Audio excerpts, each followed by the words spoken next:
afternoon, and thank you for joining the Kratos webinar. I'm Nick Kilby, I'm the Chief Executive of Kratos. This afternoon, we're going to be talking about the role of a councillor. And we have an amazing council representatives panel here who breathe local government. One of our guests is Jackie Weaver, who's been the sensation of local government all over the internet, all over the world. And our other councillors are also amazing people who are going to be telling us all their stories. We have elections on the 6th of May, and it's important that we all get to understand what that means and why you're going to go and vote. It's really important. So we're going to encourage you to either vote or even stand. But let me just tell you a bit about Kratos. If you've not joined us before, we're a specialist local government consultancy providing planning communications, advising the support for local authorities, supporting the creation of new sustainable communities, and providing effective public affairs and public relations campaigns. And we have our teams working nationwide from offices in Southampton, Bristol, Manchester, and of course, London.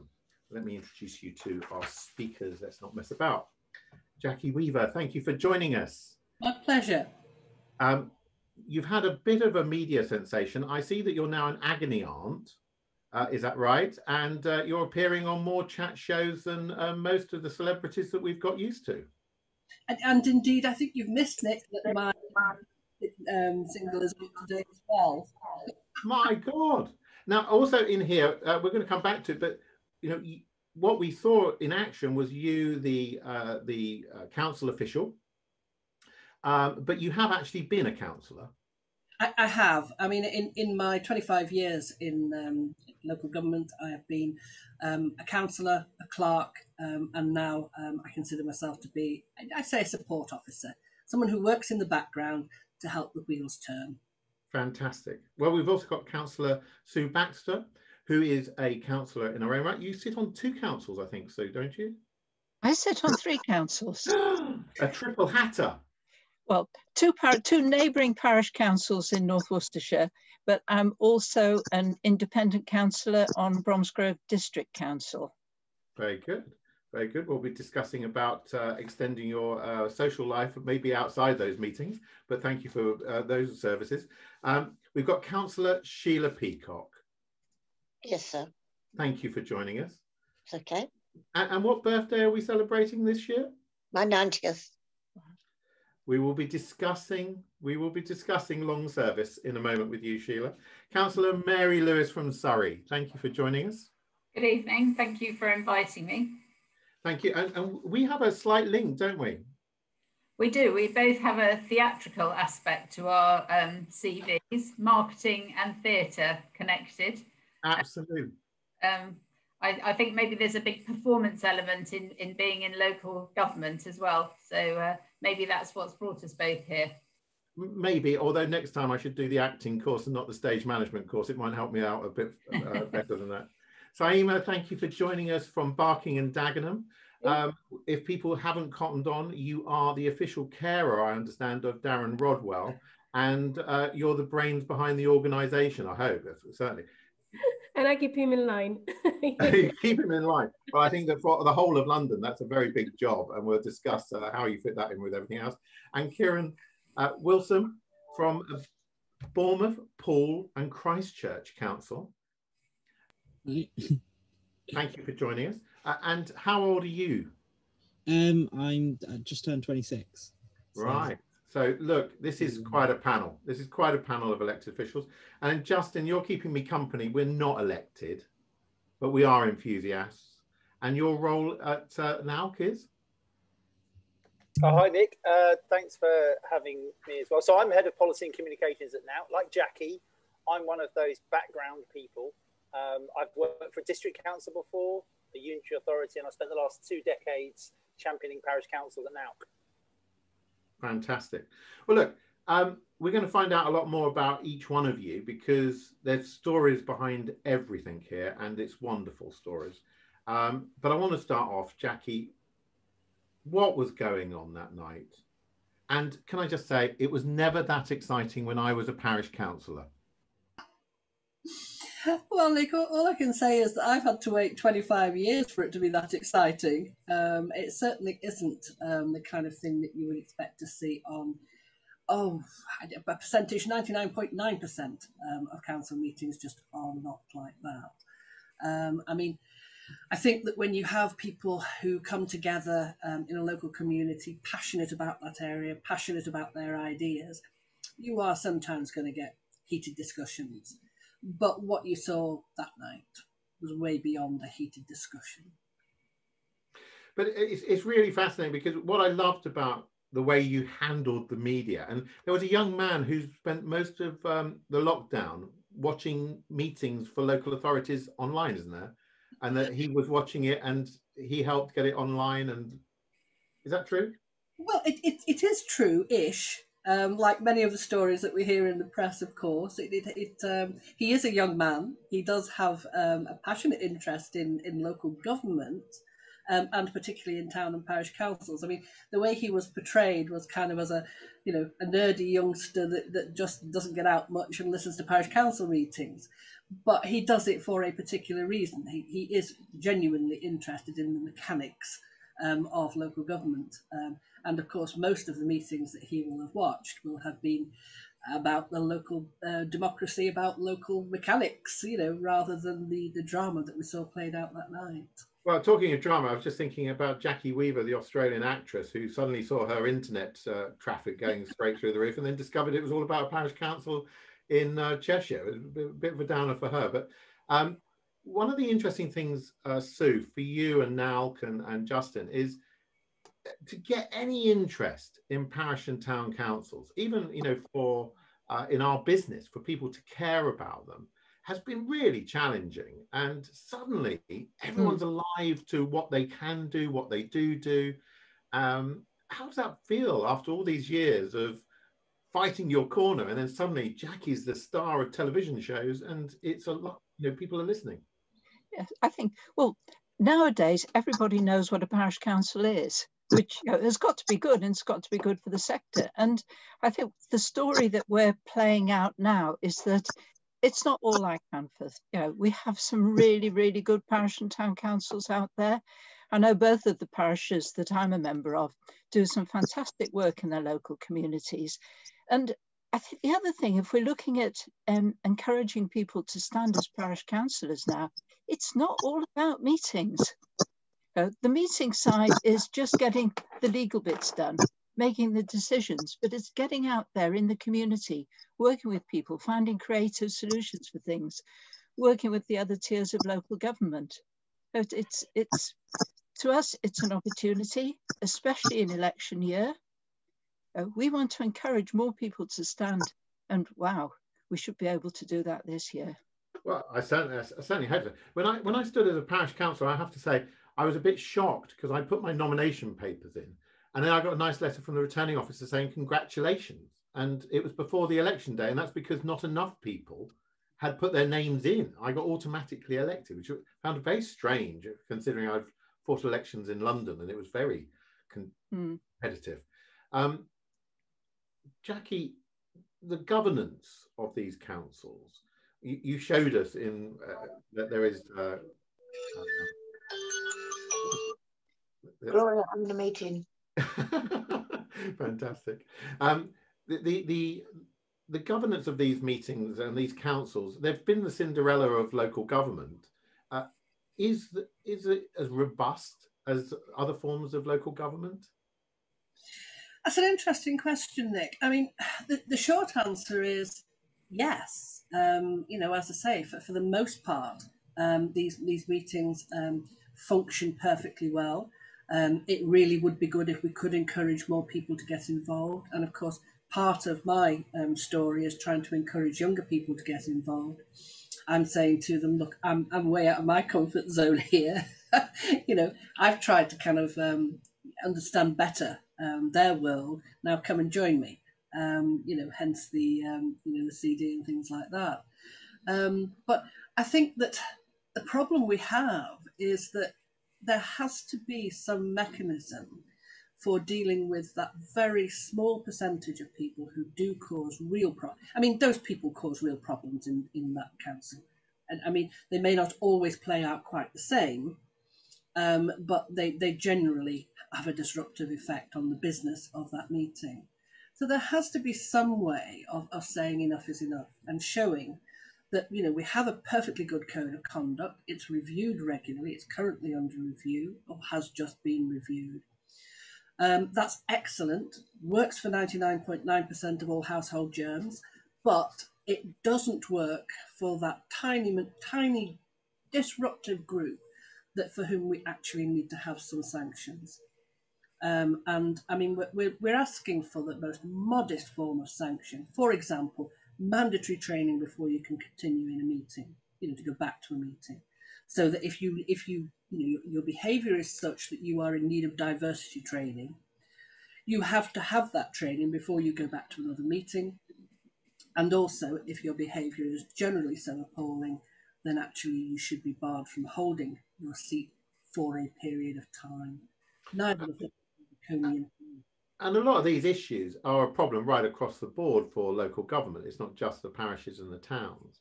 One of the things I've found is the numbers. In Handforth, I got the sense that there was a very small number of councillors. And then therefore dominant figures can very quickly influence the, you know, when we do planning, we always plot out where the parish councillors live. Just to see how close they live to the development site that we're about to be presenting. It's amazing how that does influence people. But it is tricky, isn't it, to bring along the skills that people have, because the electorate doesn't always interview people. It goes by instinct, or I know them, or I don't know who to tick the box. It's not always as clear cut, is it? And again, that's part of the encouraging people to. I mean, one of the things I say is, I mean, even, you know, picking up your point, even if you don't want to be a councillor, you know, at least bear witness. You know, go and see what your councillor is doing. Hold them to account for what they are doing. Handforth has 9 councillors. It has 1 vacant seat at the moment. And, you know, for a place that size, probably hasn't got quite enough councillors. But there are many examples of councils with, you know, 5 to 10 councillors that operate perfectly well. But the problem is that there's a, you know, if there's a personality clash or an issue clash, then it's very, you know, very prominent. I guess one of the, and I'm not suggesting that parish councils should become political, but one of the things that seems to help in the principal authorities is that at least you have a whip. I don't mean we should hit parish councillors, that would be inappropriate. But at least a party whip is some form of control in some issues, and of course we don't have that at parish level. One of the most intimidating things, I think, is to go and watch a parish council meeting, because that doesn't happen very much, and you often find yourself the only one. And I know some members of my team have found the parish councillors coming and saying, "What are you here for? Would you like a cup of tea?" Which is very nice, but it's sort of quite shocking when you go to a borough council. The chambers normally, or the room is normally bigger, and you're not virtually sitting at the same table as the councillors. So, but Sue, you were on television this weekend. I thought you were great, talking about the experiences in Dorset and the changes. There's a lot of cost shunting coming into parishes. Let's get really into the detail, because I've just had my council tax bill, so I know how much my parishes are asking for this year. The role of the parishes, how's that changing, and what's the opportunity going forward? I think it's changing dramatically. I mean, I first became a parish councillor in 1999, and yeah, I've watched the changes happen. I think for 2 reasons. One is, yes, we're picking up more and more of the extras that used to be delivered by principal authorities. Community libraries, we're picking up a lot of youth provision, public toilets, community assets, things like that. But also we're broadening our brief to pick up things that the community are really interested in. Health and well-being. Lots of our communities now are dementia-friendly ones. I know where I live, our parish council set up a fantastic dementia memory cafe that meets regularly, and also climate change, because we can do an awful lot locally within the community to help with climate change and that real grassroots level. So I think we changed, I'd say quite dramatically. And as well, I must admit, when I first became a councillor, it was all about meetings. As long as I turned up once a month, that was fine. But now it isn't. It's about actually getting out there in the community, because, yeah, we can raise our council tax. We don't suffer the same referendum principle that the principal councils do, but we still have to be able to justify that with our residents. We've got to engage with them and make sure that we're actually spending their money on the things that they want us to. And that is absolutely key thing, I think, in everything that we do, is being able to work with our residents. I agree totally. And one of the pandemic's brought out the good and the bad in all our communities. But some of the work, friends of ours, Claire Whelan, has been working with parish councils in Norfolk and has been really raving about the work of the parish councils to bring communities together, to support the communities. Although in Winnersh, let me be so bold to name where I live, I haven't heard from the parish council at all. Is it still a struggle to get a sort of evenness across all the councils? Is it rather than we're hugely diverse. Our smallest parishes have less than 100, 200 residents, and our largest, just forming now, Northampton Town Council, over 100,000. So hugely diverse. Yeah. Also mixture of rural and urban, so the different demographics come into play. So there always will be that difference. But again, you know, that the same thing happens at principal authorities. But I had to smile when you were talking about parochial parish councils as well, and you've never seen a vicar at your parish council meeting, because now with Zoom, of course, we have an awful lot better engagement. We have more and more people coming along, and since the pandemic, a couple of our vicars have actually been coming along to our parish council meeting because they're working with us on supporting the community. Fantastic. But Justin, you know, you've been very kind introducing us to Sue and to Jackie, and this must be manna for heaven for you, for having such brilliant advocates for something I know you passionately care about. We're in a world where there's great talk about unitary councils, and Kieran will talk about his experience in Bournemouth, where 3 councils disappeared overnight and became 1. Do you think that you've now got the foundation for you to put your case to government about increasing and developing the role of the parishes and towns now, as we change to the other councils changing around you?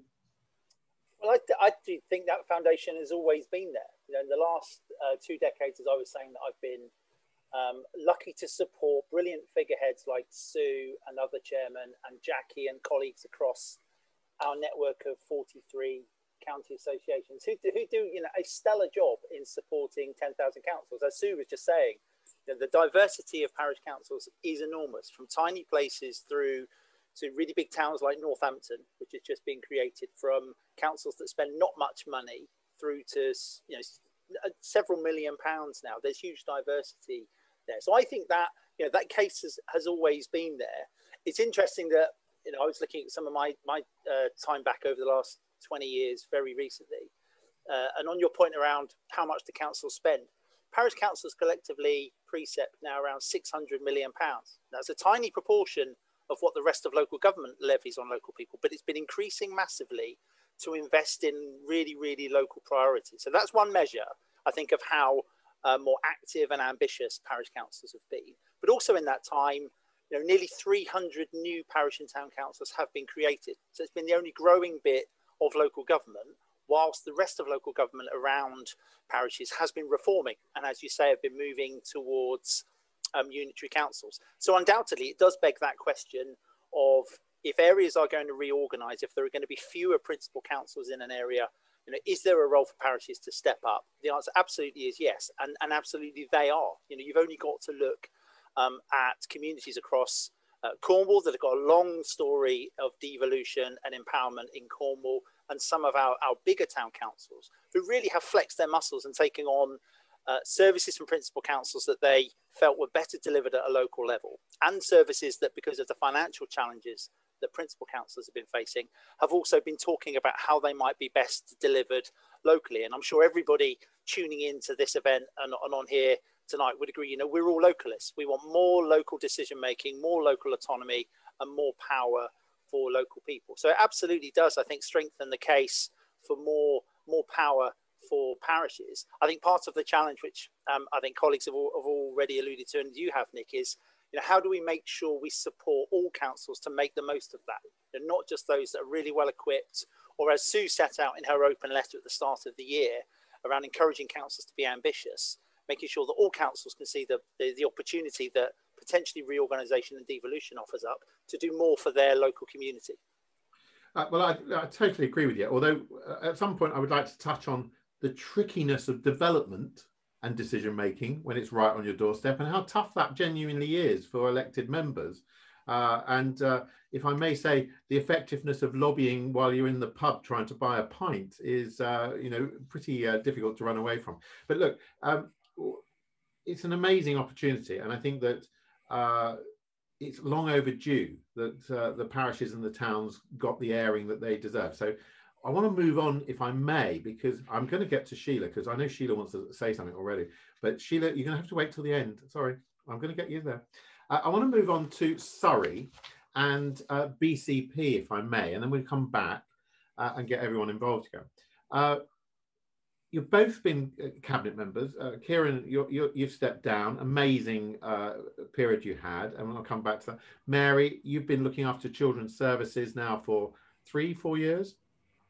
Yes, initially education, and then statutory lead member for children, the only statutory role on the cabinet. So obviously that brings a lot of implications with it in terms of working with partners. I've got responsibilities that extend into services delivered by health, education, districts and boroughs, and I'm supposed to make sure that, for example, safeguarding happens in those places as well. So it's a very far-reaching role and a statutory role. I was interested to hear the parish and town representatives speaking, because actually some of the things in my responsibility, like making sure that corporate parenting principles are applied by all councillors, that includes parishes and town councils. And one of the things I've tried to do is to ensure that councillors at all levels in Surrey are aware that they are responsible for applying corporate parenting principles for looked after children and care leavers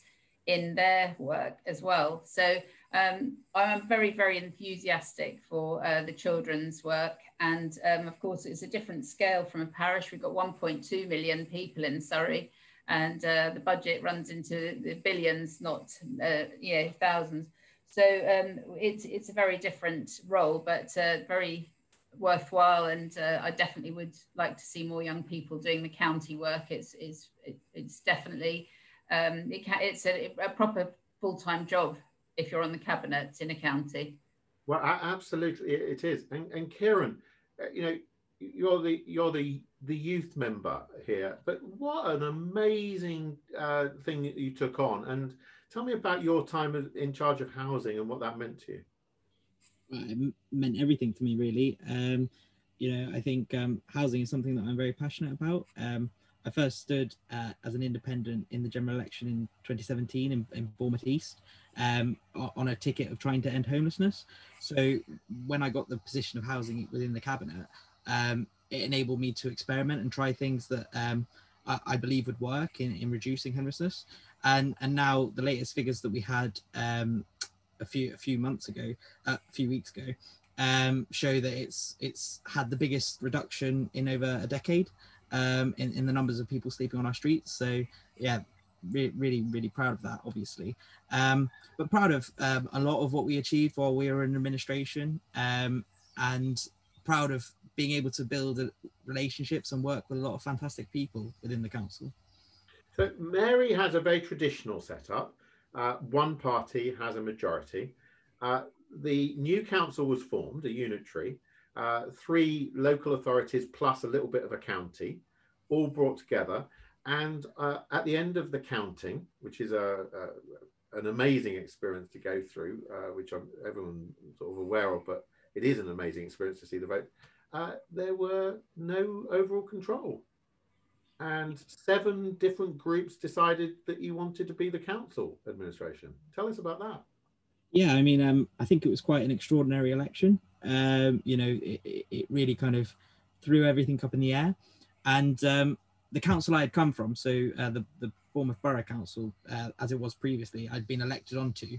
I was one of 3 opposition members in 54 Conservative councillors. So it was kind of crazy. I mean, I went into that election just wanting to have some opposition, and we found ourselves in a position where we could potentially work together to form the administration and get rid of the Conservatives who had previously been in power. So obviously that was fantastic. But, you know, within that, there was a lot of compromise, and you had to really kind of build relationships with people from across the political spectrum, because, you know, there was a very diverse group of people. You know, it was Liberal Democrats, Labour, the Greens, Christchurch Independents, who were previously Conservatives, were not happy about the merger. So it was quite the dynamic. And obviously, you'll be fully aware of the process kind of that we went through, the kind of talking and the negotiations, and kind of seeing where we all stood on things, because we all had the kind of basic principle that we wanted to make where we lived as good as possible, and I think we stuck to that. It was a fascinating journey, and it lasted for how long? It lasted for 18 months, or thereabouts, and yeah, it was a fantastic journey. I think, you know, unfortunately, 2 of our members passed away, and so that with the inability to have by-elections, that led to 2 votes of no confidence, one of which we managed to go to the casting vote, and we survived, but then the second of which we lost control. But you know, I think in those circumstances, in the kind of strange circumstances that occurred, it didn't feel like we'd done anything particularly wrong. I think we were a good administration, and we can reflect well on what we did achieve, you know, and particularly in my portfolio, I'm very proud of everything we achieved. Good for you, and so you should be. Mary, leading such an important role, and a role that I rarely feel the public totally appreciates what you do. You know, children, your teams are looking after children and families at their most vulnerable most of the time, and the stories are very tough, and I know that you're a former teacher, you know, it matters to you, and I know you're very passionate about that. But how do you take on that level of responsibility in this world where you have all the political responsibility, but it's not your management responsibility to deliver it? How does that work in practice? Well, the first thing I'd say is, although I'm in a very large political group, and it's really important to establish trust of your own group, I think, because you're holding so much risk yourself as a person that you really need them to trust you and to go with you on things. But I have tried in all the work to keep a cross-party consensus, because there isn't anything to be gained by having a lot of political dispute about something as important as what we're doing for vulnerable children and families. So on my corporate parenting board, which I chair, not my corporate parenting board, the corporate parenting board, I've obviously got representatives of the other groups in the council, and worked really hard to make sure that we really do genuinely work together. And I think people from other groups enjoy it because they're given actual work to do, actually going out and visiting residential care homes and actually doing things, because it can be really frustrating being in opposition. So, you know, I think they appreciate that, the involvement. The other thing that's absolutely vital is to have a really good relationship with your Director of Children's Services, because the legal responsibilities are shared between the lead member and the Director of Children's Services. So there are 5 directors actually underneath our executive director who holds the DCS post. And I obviously have a very important role with challenging and supporting and challenging them. And I do challenge the DCS as well at times, but in public, it's vital that we are always speaking with one voice in our area of the council. So, you know, any challenge would be behind the scenes. I was unlucky enough, careless enough maybe, to lose my Director of Children's Services during COVID, the first lockdown. He died. And so for 6 months, I had no Director of Children's Services. So I've just described to you a very, you know, very, very close relationship. And I am very much aware that over that 6 months before our new DCS Executive Director arrived, I had stepped over the line quite a lot between being a member and being an officer. I was aware that wasn't right, but I had to, because this vital role, this vital person for me to do my job safely and well wasn't there. And so I had to work quite differently. But as soon as the new person arrived, I said to them, I'm totally aware that I've moved too much over the line into being an officer here. And I want you to help me to get back over the right side of the line, because, you know, that it is very clear. But yeah, strange circumstances with the pandemic and losing a senior officer. It's a role that can keep you awake at night. You read serious case reviews about children that have died in your area, and you're looking at where the partnership has maybe missed opportunities to keep them safe. Working very closely with the independent chair of the Safeguarding Executive and Partnership, who has another part of sort of shared safeguarding responsibility with you. So I think I'm describing something that's a lot of juggling, that's not very much to do with party politics, but at the same time, you're a member of a cabinet, which is very political, and you're making very political decisions about a range of other things. And in the third role of your life, you're also a local member, and trying to keep up with responding to the things that local people care about, which frankly, very often is potholes and, you know, those things. So you're operating at different levels and in different ways, and it's not an easy juggling act to keep going. You made me quite emotional when you talked about that level of responsibility and crossing the line. Kieran, Mary touched on the effects of the pandemic. Of course, Bournemouth, quite wonderfully, was in the eye of the storm. It had a Jackie Weaver moment, if we can call it that, when the Prime Minister said you can all go somewhere, and they all went to Bournemouth. You were on the cabinet at that moment in time. How's the pandemic been for you, and what was that challenge like to suddenly find yourself tackling the United Kingdom coming to visit?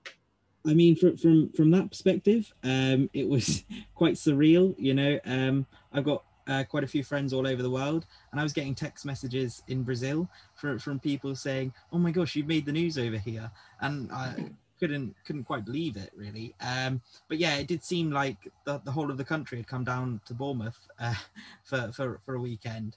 But I think, obviously, like everyone, we had to get used to the virtual world that the pandemic brought. But actually, in my portfolio, the pandemic brought a real opportunity with the Everyone In campaign that the government launched. And because we had done a lot of good work as a council and with our agencies and partnerships and charities, we were able to kind of build on that and get everyone housed, you know, who were sleeping on the streets for the period of the pandemic straight away. So in that sense, you don't want to say the pandemic was a good thing, but that was one silver lining of the pandemic, I'd say. Yeah. It's now time for me to bring in the London team here. And Sheila's saying about time. I've been sitting here waiting to say, Sheila, Saima, London, how different do you think London is? The intensity of being a councillor in London, is it vastly different to Bournemouth or Surrey or Cheshire? What do you think? Well, I have no understanding at all how parish councils work, how town councils work. This is all new to me. I absolutely know nothing about it at all. So I really can't compare being a councillor in a borough council. And that's why I was putting my hand up, because I wanted to ask them questions. Oh. I really, really don't know how a parish council works. Do we have parish councils in London? I don't know. I know that we do have church councils, but I don't know how you get on that. I don't know what their budget. I know nothing, and I'm eager to learn. I need to know. Please tell me.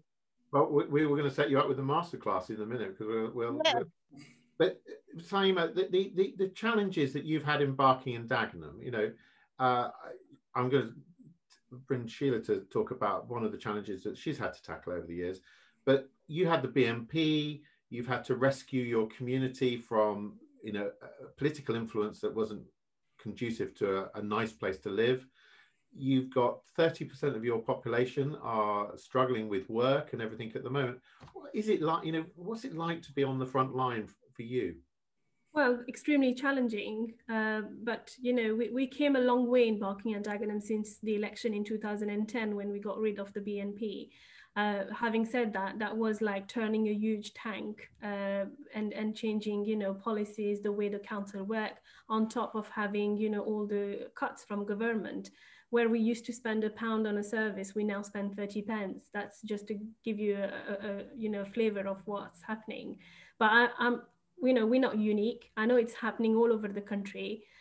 Challenges, you know, parish council or town council, challenges will remain the same. We do face, you know, exactly the same problems or issues.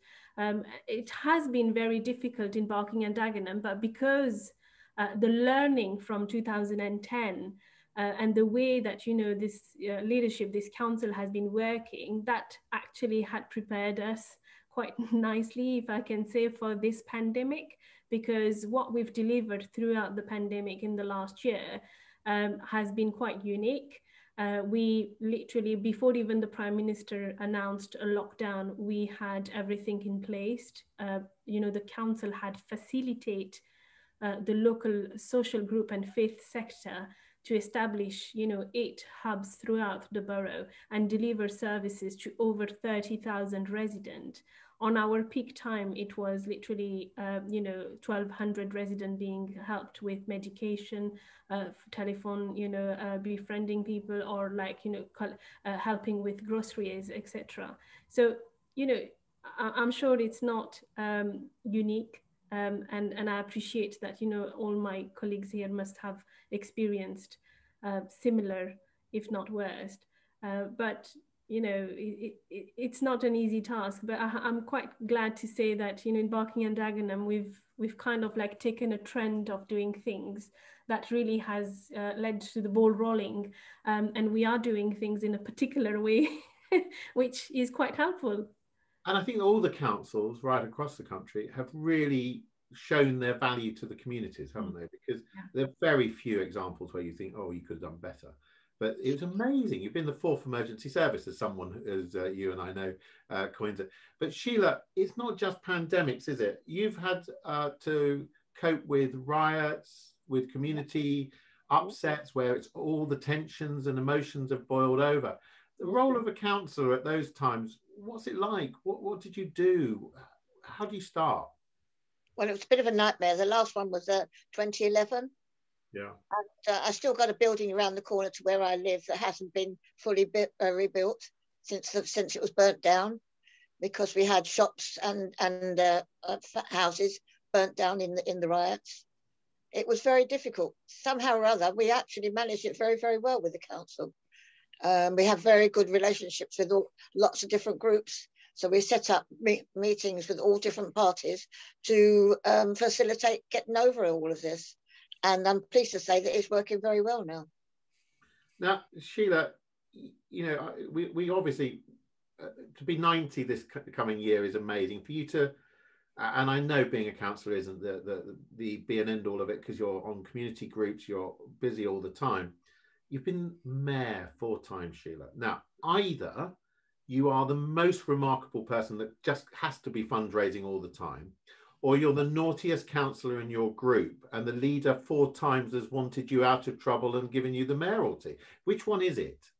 The leader didn't give it to me, I can assure you. I won it on the election.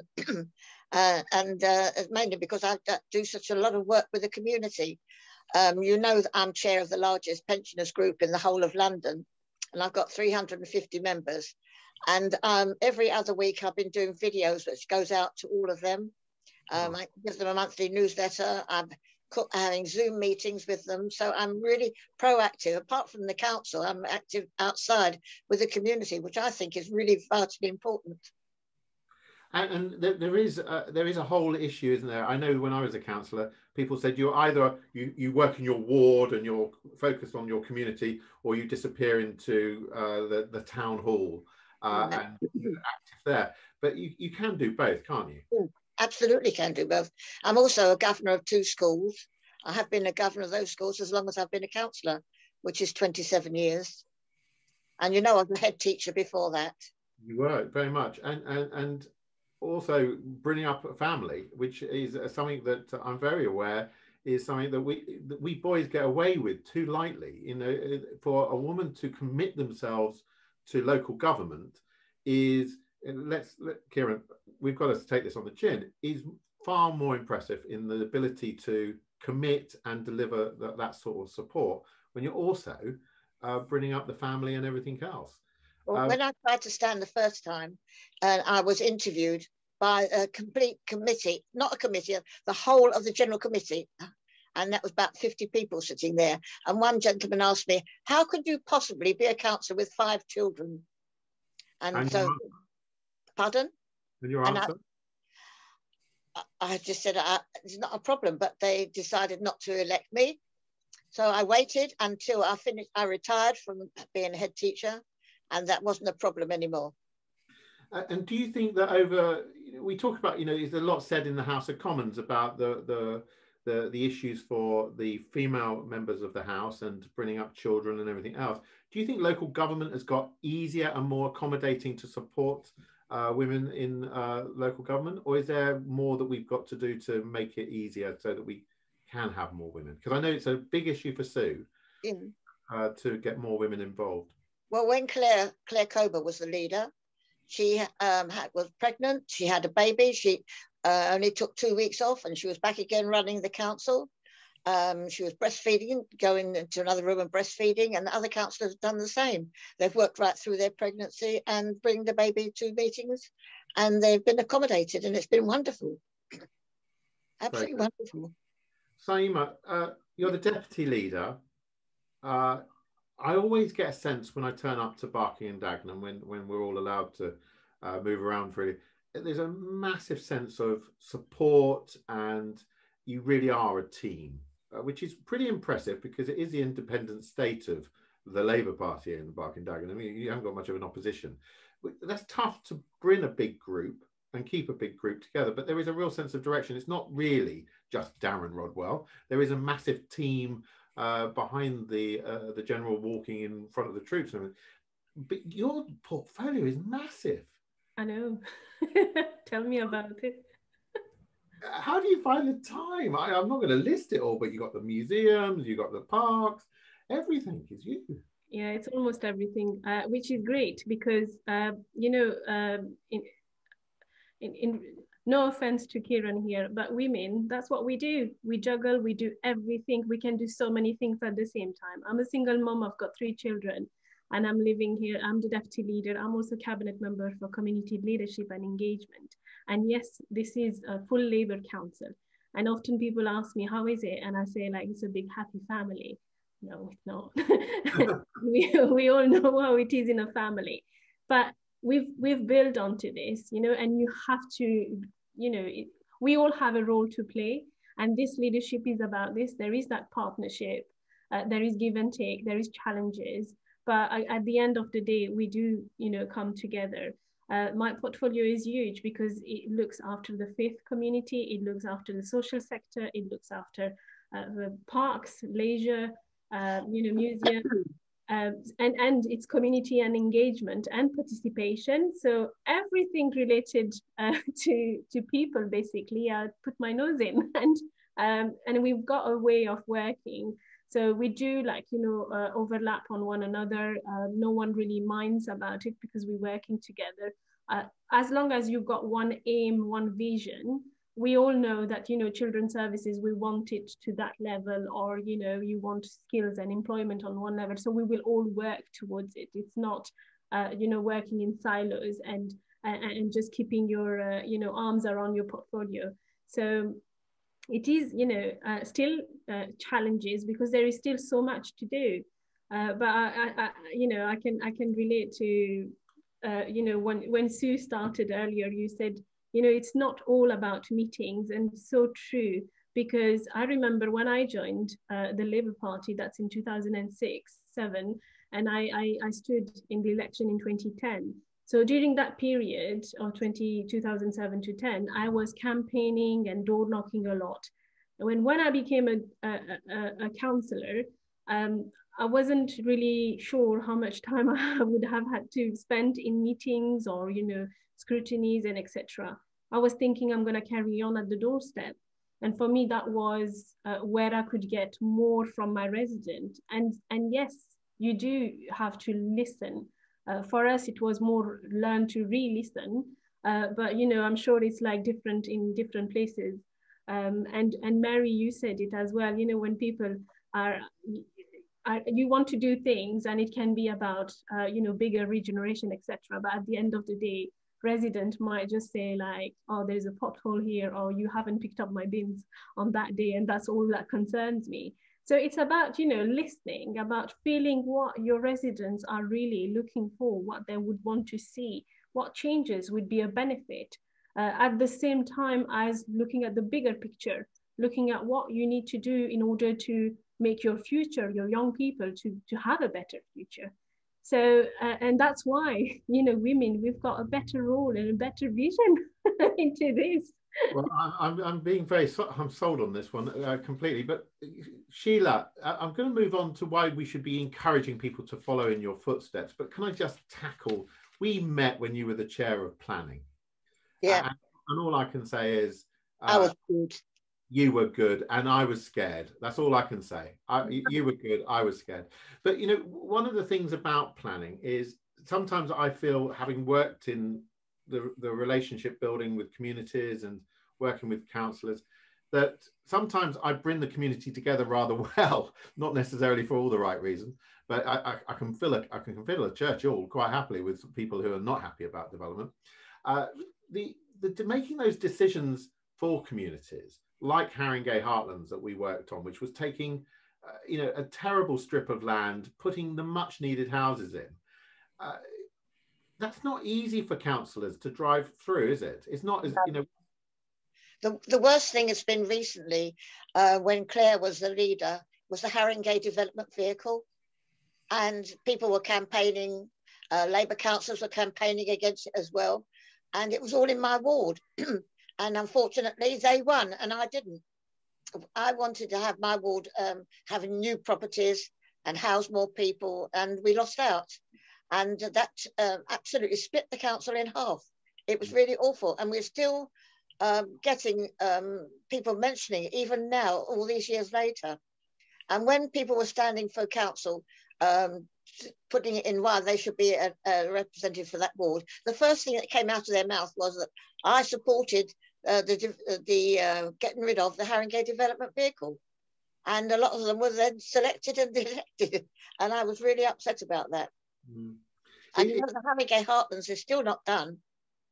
No, although I did see some are being sold and they're looking very interesting. Yeah. The thing that I think for all of you, and now moving on to how we convince people to become councillors, it's not always easy standing up for your community because not everyone agrees with you. That's right.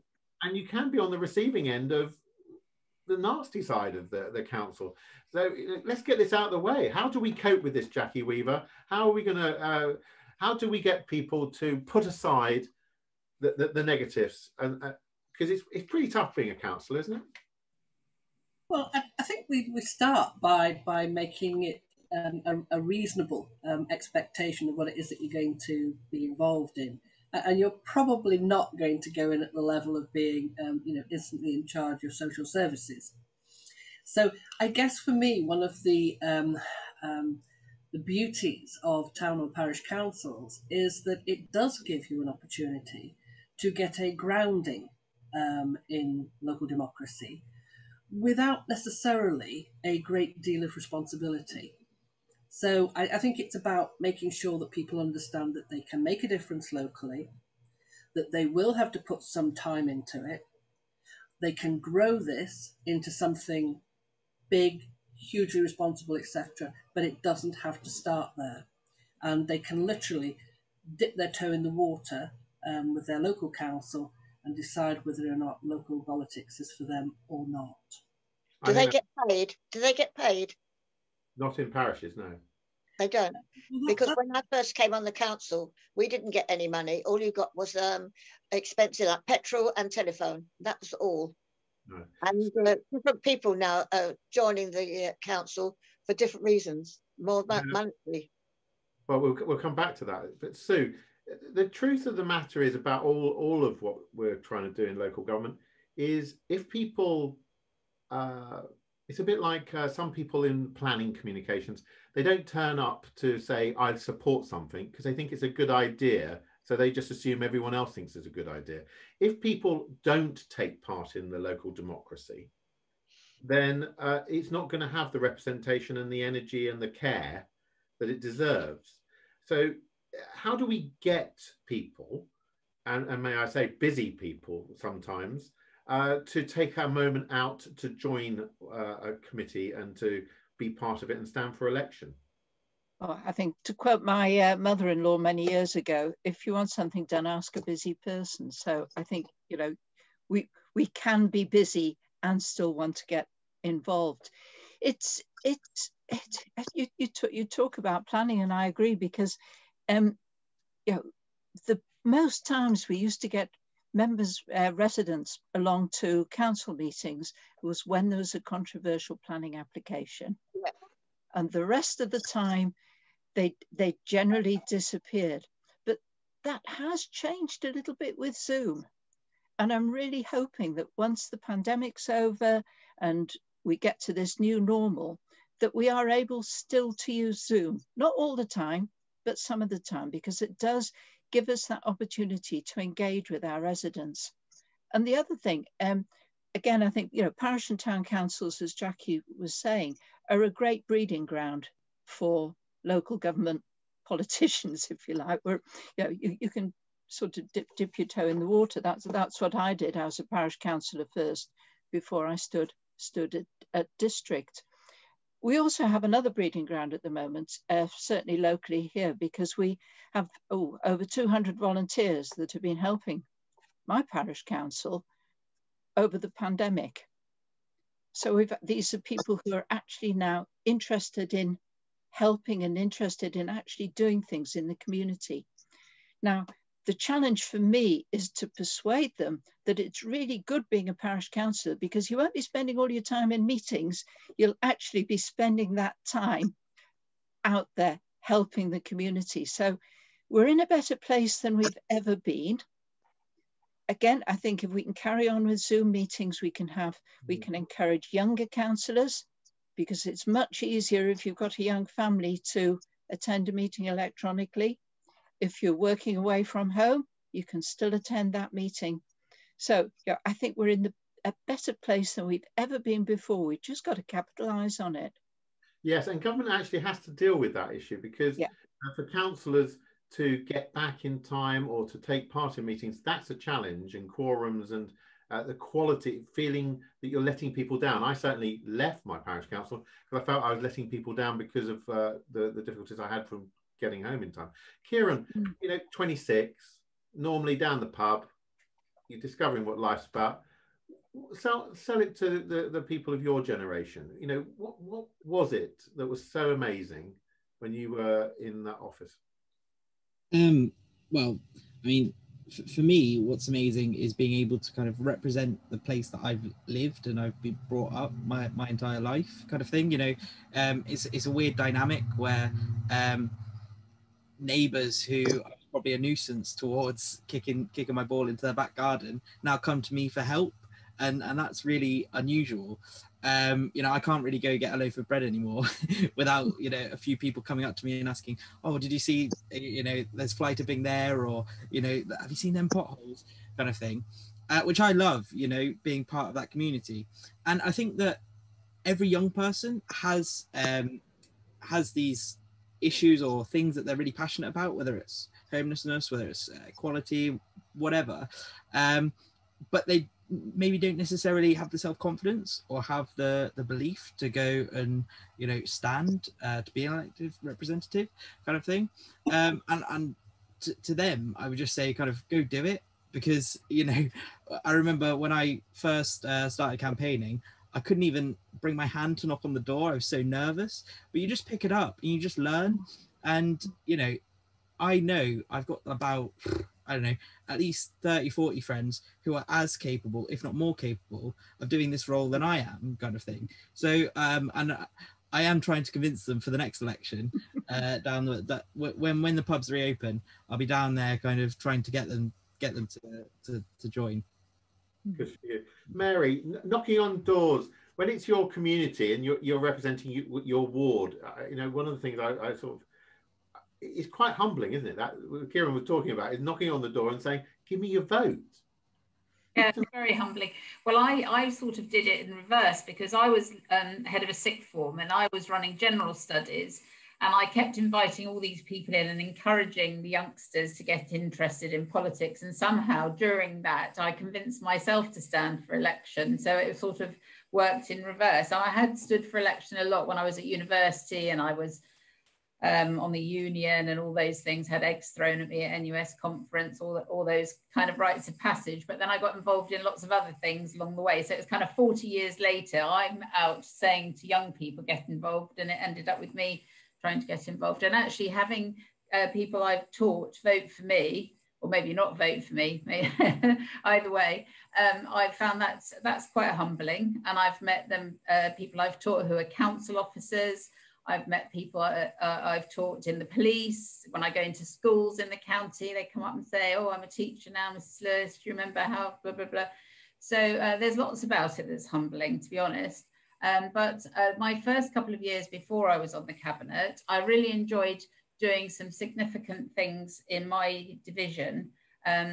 It's a very affluent area, so I've always had the luxury of having a solid vote behind me and not having to do everything for my vote. So I said, I'm going to make sure I represent the people who've never felt that the councillor that they voted, the person they voted for has been elected. And I tried to work out how best I could have an impact on those people's lives and make it better. And it turns out that transport poverty was a really big issue in an affluent area. So with some residents, I set up a bus company, which I'm still running now, and that's 8 years later. And it's on the network, anyone can use it. And it started off to make sure people could get to the job centre, because the youngsters were walking 2 hours each way to get to the job centre. And not just the youngsters, but particularly the youngsters, the youth support workers were telling me about that. It means that people in this on lower incomes can get to much more affordable shopping than they would have in my division. It helps people to get to the walk-in centre, which isn't in our division, and so on and so forth. So, you know, it's really good to feel that you've done something that's made the lives of people in the division that you represent better, even if they're, well, especially when they're not people that have necessarily voted for you, and convincing other people that do vote for you that there is a responsibility that they have, that other people are disadvantaged by their affluence. Because frankly, most people in my division have got multiple cars and don't think about public transport. So all of that I've really enjoyed, and I'm probably one of the few Conservative councillors who's ever been elected with a quote from Bill Gates on their manifesto that said, from those to whom much has been given, much can be expected.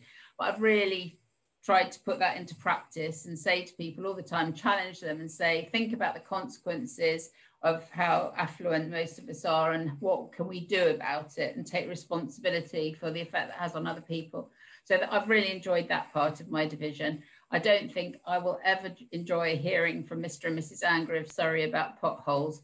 No. I don't really float my boat, I'm afraid. Sheila, you've represented your area of London, not with the benefit of what Mary's residents have had. When you look back on your career to date, because we're only halfway through your career. Well, thank you. What's your great achievements? What would you say to someone thinking about being a councillor, why they should? I think when you can look at something and say, I actually put that in place. got nurseries built, and that's why I'm a governor of a nursery still. And I've just, I don't know, it's when you've actually achieved something, it's all very well sitting in committee meetings and stuff like that. But if you can actually achieve something that the community sees and they know that you're working hard to make sure that their standard of living is much improved. I don't know what to say. There's so much. I think it's very powerful. So, for you, I understand you're learning your 5th language, which is Dagenham Direct, I understand, and you're not doing bad, I was told. For you, why would you encourage someone to stand up and be elected? Oh, you're on mute. Right. I was doing so well. So I would encourage anyone. I mean, I do constantly, you know, it's the reward you get out of it. It's like being able to be part of like bigger development, but also very simple things. Like, I don't know if, you know, Mrs. So-and-so didn't have their bin collected, and you actually sort small things to big things, and how that makes a big difference in anyone's life. But also, you know, the infrastructure that you're able to do, the changes that you do to the town. You know, we've got, I mean, we've been able to do so much here in Barking and Dagenham, and still so much to do. So absolutely, you know, that's, and you invited to places, you gain training and skills. There's things that I would have never been able to do. I don't know, I've literally opened a leisure centre with Her Majesty the Queen and Prince Philip. And I'm literally standing, you know, sitting with them. I'm just thinking, if it wasn't for me being an elected member, I don't think that would have been possible. But so many more things that happen that, you know, I'm so proud of as a councillor.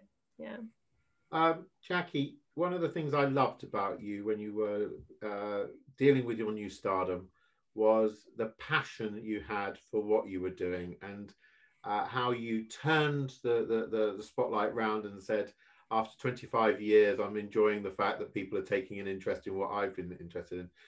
Can I give you the last word of why people should be going and looking at the polls this year and in the future?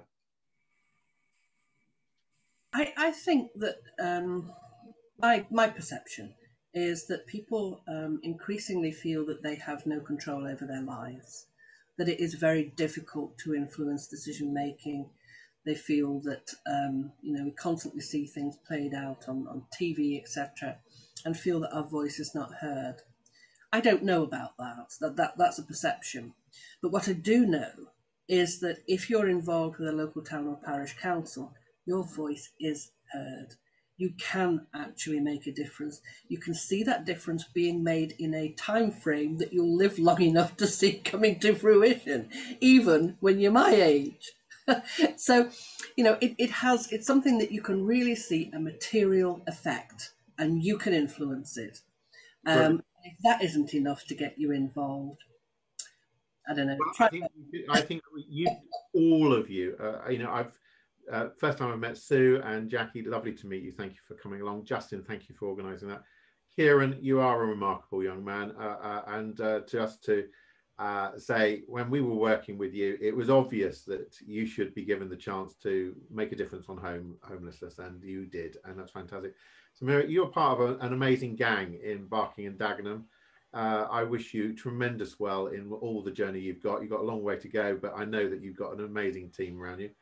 Sheila Peacock, you are, well, I love you to bits, and we won't go into how you used to manage the planning committee, but anyone who dared disagree with you soon knew about it, and it was wonderful to see someone taking their community seriously. So thank you for that, and all your fundraising. And Mary, I remember the first time we met, I didn't know quite whether I was going to last the end of the meeting when we first met, but the way you've looked after children and taken that role in Surrey, it hasn't been an easy journey. It's just been remarkable. You just have been fantastic. So thank you so much for all of you do in your roles. And I hope we have inspired people to follow in your footsteps. Sue, you've got a golden era now. Go for it with the parish councils and the town councils. And I wish you well in telling the government how seriously they should be taking you. We're at Kratos big fans of local government. it deserves respect, it deserves engagement, it deserves listening to, and I hope that people will feel that we've given an airing. You can still put your names forward, and this year it's a bit easier. You don't have to humiliate yourself by finding 10 people to sign the piece of paper in most areas, but Jackie Weaver, I'm sure, will correct me, but you just need a seconder and a proposer, and you could be a candidate and you could be knocking on doors. And as Kieran has shown, you don't have to be a member of a political party if you don't want to be. You can be an independent and still be heard and still be elected, and that's really good.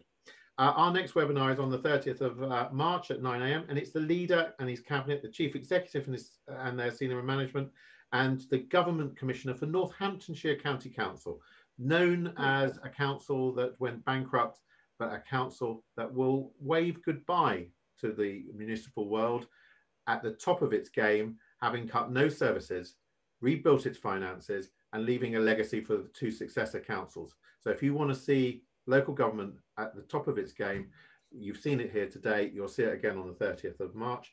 And then if you want to join us on the last Monday of the month for What Has the Environment Ever Done For Us, we'd love to see you. Thank you very much, everyone, for joining us. Thank you.